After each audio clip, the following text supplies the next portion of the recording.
नमस्कार, आप देख रहे हैं आयुष अंशिका एक्टिविटी चैनल पर। आपका स्वागत है। हमारा नया ब्लॉग है ईमानदारी का मीठा फल होता है।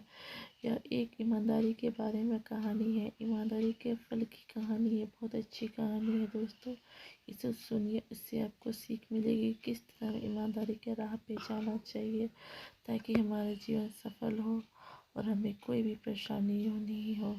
चलिए हम लोग शुरू करते हैं ईमानदारी के फल की कहानी। ईमानदारी का फल हिंदी मोटिवेशन स्टोरी। नमस्कार दोस्तों, आप सभी का स्वागत है। आज की मोटिवेशन स्टोरी पे ईमानदारी का ज्ञान बताएंगे। तो चलिए शुरू करते हैं। तो चलिए हम आपको सुनाते हैं ईमानदारी की कहानी। तो हमारा शुरू होता है।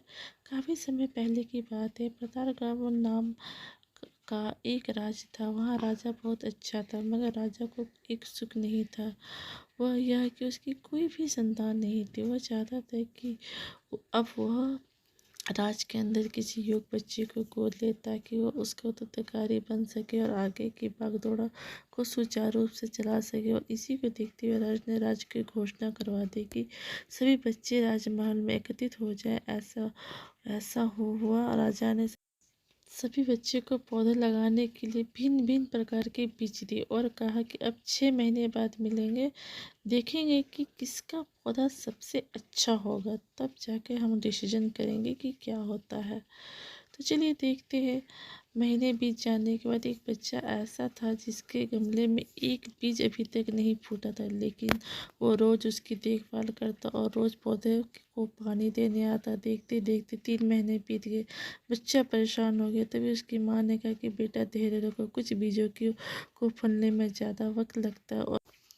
और वह पौधों को सींचता रहता। 6 महीने हो गए। राजा के पास जाने का समय आ चुका था, लेकिन वह डरा हुआ था। सभी बच्चे के गमले में तो पौधे होंगे और उसका गमला खाली होगा, लेकिन वह बच्चा ईमानदार था और सारे बच्चे राजमहल में आ चुके थे। कुछ बच्चे जोश से भरे हुए थे क्योंकि उनके अंदर राज्य की उत्तराधिकारी बनने की प्रबल लालसा थी। अब राजा ने आदेश दिया कि सभी बच्चे अपने अपने गमले दिखाने लगे, और मगर एक बच्चा सहमा हुआ था क्योंकि उसका गमला खाली था। तभी राजा की नज़र उस गमले पर गई।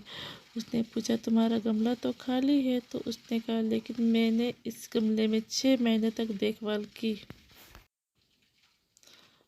उसकी ईमानदारी की राजा उसकी ईमानदारी से खुश था। उसका गमला खाली है, फिर भी वह हिम्मत करके यहाँ तो आ गया। सभी बच्चे के गमले देखने के बाद राजा ने उस बच्चे को सभी के सामने बुलाया। बच्चा सहम गया और राजा ने वह गमला सभी को देखा। सभी बच्चे जोर से हंसने लगे। राजा ने कहा, शांत हो जाओ, इतनी खुश मत होइए। आप सभी के पास जो पौधे हैं वो सब बंजर है। आप चाहे कितनी भी मेहनत कर ले, लेकिन उनमें से कुछ नहीं निकलेगा। लेकिन असली बीज यही था।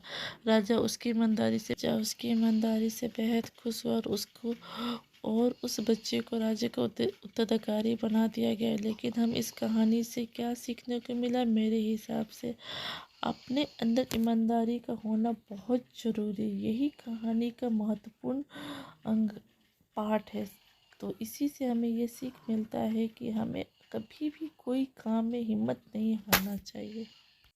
अगर हम खुद के साथ ईमानदार हैं तो जीवन में किसी न किसी पड़ाव पे सफल हो ही जाएंगे, क्योंकि हमारा औकात हमें ही पता होती है। हम खुद को पागल बनाकर खुद का ही नुकसान करते। इसलिए हमेशा पॉजिटिव सोचिए और हमेशा ईमानदारी के राह पे चलिए। एक न एक दिन आपको सफलता निश्चित मिलेगा, देर से ही लेकिन मिलना ही है। तो कैसा लगा हमारा वीडियो? तो आप कमेंट करके बताइए, लाइक कीजिए, शेयर कीजिए, सब्सक्राइब कीजिए। तो फिर बाय, मिलते हैं आपको नेक्स्ट इसी तरह कोई मोरल वीडियो पे। ठीक है, बाय, टेक केयर, शुभ रात्रि।